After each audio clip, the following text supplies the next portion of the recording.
Lamin Yamalga nima bo'lyapti do'stlar?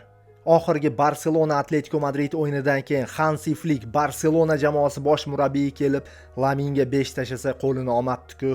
Yamal shunchalik ham odam kibrga beriladimi? Manmansirab ketibdi-ku Yamal. Nima qilish kerak bu bolani? Baribir Messida, to'xtanglar, Cristiano Ronaldoday bo'la olmas ekanda. Layklar bosiladi. Shiroz. Cristiano Ronaldoday bo'lib odamlarni hurmat qilsa bo'lmaydimi? Keyin yana bitta narsa, bu mayli Yamalni qo'yaveringlar, bu odam bo'lmas ekan. Nima demoqchi edim?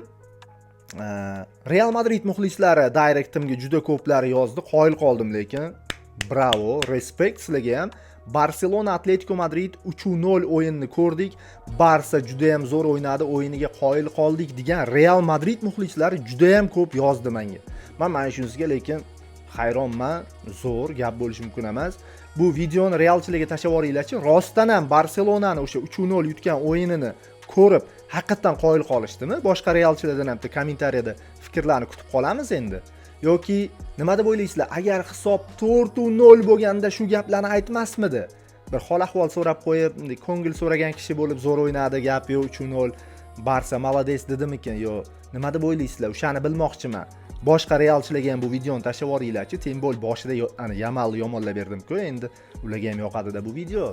Men odobli, aqlli, faylasuf bo'lib ko'rinaman Temboli. Menga obuna bo'lish esdan chiqmasin do'stlar. Fikringlarni kutaman realchilar. Barselona Atletico Madrid 3-0 o'yini sizlarni rostdan ham hayron qoyil qoldirdimi? Shuni bir bilmoqchi edim.